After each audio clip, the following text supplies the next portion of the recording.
Welcome to the AFR Saints channel, where we provide you daily content on your favorite team, the New Orleans Saints. Do us a favor and hit that subscribe button. Be sure to leave your comments below and smash that like button. Who dat?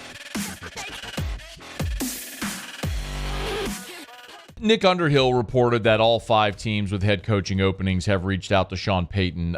We now know that 3 have made it through. The first is Denver. So Denver is scheduled to be the first team to have an in-person head coach interview with Sean Payton. The Broncos, I'm reading from Adam Schefter's tweet here. The Broncos and Payton are scheduled to meet Tuesday morning in Los Angeles. So that'll happen on Tuesday. The Broncos, also according to Schefter, after they meet with Payton on Tuesday, Denver will interview Rams DC Raheem Morris later that day, also in LA. They're both there. So 2 birds, 1 stone type deal. So Sean Payton will interview with the Broncos. The other news that we've gotten is Arizona and Houston are the teams that have already requested and been granted permission to interview Sean Payton. Over at Pro Football Talk today, Florio and Shireen Williams we're talking about Sean Payton, about these teams that are out there that are coveting and pursuing Sean Payton. One very interesting, so Shireen Williams she gave her opinion on who is the best fit. We'll get to that in a second. But Florio, this may floor you. Florio may floor you. See what I did there? It's a pun. It works. I'm with it. Florio talked about what Sean Payton's going to make. I think there's already a loose understanding of what it's going to take to get him, and I don't think the Saints are going to be unreasonable here. They're going to work with Payton. They're going to get fair compensation, and then Payton is going to go somewhere where he's going to get more than fair compensation from ownership, and I think having the Walmart conglomerate at the table guarantees he's going to get north of $20 million. Last year, there was a report that the Dolphins are going to pay him $100 million, I think, on a 4 or 5 year deal. He's going to get $20 to $25 million by the time it's all said and done, or more from one of these teams. And the first step is he's got to figure out which one he wants to work for, but the presence of the others is going to allow him to squeeze even more out of whichever team it is that he picks. Of course, Rob Walton, part of that ownership group in Denver, which paid $4.6 billion. $4.6 billion for the Denver Broncos. The McNair family, which of course owns the Houston Texans, they're also in the mix here, and of course the Bidwells that own the Cardinals. But there's Sean Payton's in his own words, he was not necessarily looking for a situation where there was a ready-made winner and there was a settled quarterback situation. Obviously, that would be preferred.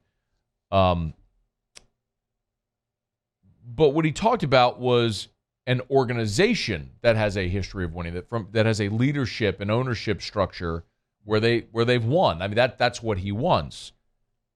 Denver has that. While they have a new owner, they are an organization that has won over time. The Cardinals, you can't necessarily say that. Nor can you with the Houston Texans, as they've been really a disaster with how they handled the Deshaun Watson situation and then firing one-and-done coaches each of the last 2 years. So I don't know that that's the most stable situation that Sean Payton may want to walk into.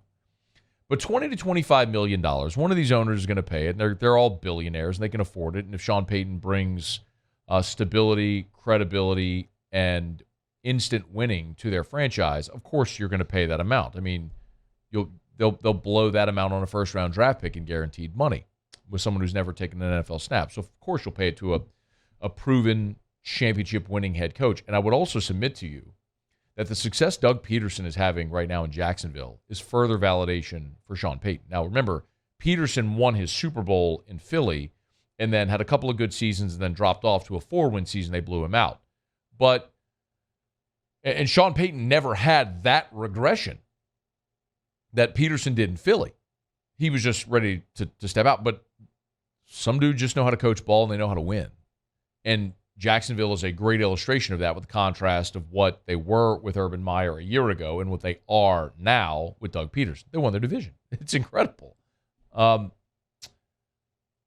Shereen Williams on Pro Football Talk, I was surprised to see this because she thinks the best landing spot for Peyton is out there in the desert. When you start breaking down what each of these teams offers, to me, the Cardinals may be your best option because they don't have a GM, because you could be head of personnel there. Now, no coach has ever lasted more than 6 years as the head coach, but I don't know that Sean Payton would care about being there more than 6 years either. And you have Adrian Wilson and Quentin Harris in the front office who are rising stars who are up for interviews for a lot of these teams. And, maybe you could work with them and be your own de facto GM. Bring in Jeff Ireland, who he's long worked with, to help him there. And I just think the Cardinals may be the best option. Are they going to be willing to pay the money? I don't know that, Mike. To me, that's the big question with the Cardinals. But obviously, all three of them are willing to give up the draft picks because, as you said, they have an understanding of what the Saints are going to be looking for. That's the great point by Shereen Williams. The Saints have made it known what they want for Sean Payton. This isn't, we're not, no one is going to go into this negotiation and be surprised by what the Saints ask is. They've made it known. It's public. The Saints want a first-round draft pick for Sean Payton. Okay. Now, there are 32, or at this draft, 31 first-round picks, and the value of Arizona's pick, which is third overall, is dramatically more than what, say, Denver could offer. Of course, Denver doesn't have their first-round pick, but they have a late first-round pick that they acquired via San Fran. So there's that possibility. But 3 and 23 aren't the same, or even remotely close, with respect to money or the caliber of player you're getting. So Arizona knows what they're getting into here. And if it's not this year's first-round pick, perhaps it's this year's second-round pick, which is 34 overall, and maybe next year's first-round pick. I mean, if you're the Saints, you can squeeze them here. I mean, you have the leverage, and especially considering there are multiple teams that are interested in Sean Payton.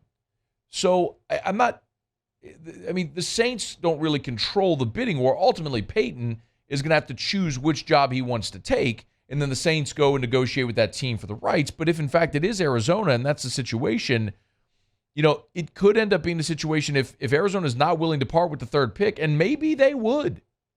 Maybe they would. They got Kyler Murray. If Sean Payton goes in and says, I like Kyler Murray, he's our franchise, I can win with him, then if you're Arizona, you could trade the third pick for Sean Payton, and you still got number 34. So you're still going to get a really good player. It would surprise me. I'll say it it would surprise me if Arizona was willing to give up the number 3 pick, but maybe that's just in my brain, the bias that a lot of us have with respect to the draft. When, I'll remind you, Mitchell Trubisky was the third pick of the draft. How did that work out? Sam Darnold was the third pick in the draft. How did that work out? Just because you have a high pick doesn't mean you're going to hit. Whereas if you bring in Sean Payton, you're guaranteed to have one of the best head coaches, not only currently in the NFL, but in the modern era. It's a Hall of Famer who took over arguably the worst situation ever in the NFL. I mean, you could argue when Sean Payton went to New Orleans, it's the worst situation ever in the NFL. After Hurricane Katrina, worst natural disaster, history of our country, vagabond season. You didn't even know if you're going back to New Orleans or going to San Antonio, what was going to happen. Your whole preseason, was the dome even going to be open? I mean, and they went to the NFC Championship game year one. He took a perennial loser, one of the worst professional organizations in the history of American professional sports, and turned him into a winner for a decade and a half. Would you rather that or take a shot with the third pick? So I could make the argument. I could make the argument why Arizona would be willing to give the Saints the number 3 pick for Sean Payton. I sure hope they will. Because if that happens, then the Saints get to draft their franchise quarterback. And they'll be taking a risk with it just because of the guys I just mentioned. Or maybe a hit.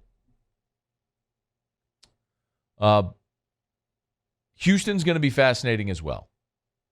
I don't have any doubt that any of these NFL franchise, any of these ownership groups are going to pay Sean Payton whatever it takes to get him.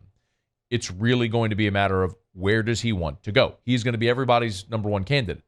But the interesting thing as well is, are there other teams that are interested, that are going to be interested? Because the longer you wait to fill your job, like if you're waiting on Sean Payton's decision, other jobs are getting filled and candidates are coming off the board. So I don't know that this is a thing that gets super slow played, because in relatively short order, you're going to have to build up your staff and get ready for scouting to go to the combine in February, and then you're to draft prep and free agency. It's coming, y'all. So, or free agency and draft prep. So, Sean Payton, again, formally will interview with Denver on Tuesday, and Arizona and Houston will follow as well. Where will he land? Don't know. But the exciting part, if you're a Saints fan, is you're not getting Sean Payton back, and that stinks. But there's a reason for hope, because you're going to be able to recoup an asset that's going to help you start to rebuild your organization, which desperately needs it, especially at the most important position. Thank you. Hey, thanks so much for watching. Please leave your comments. I love to interact, and be sure to hit the red subscribe button below.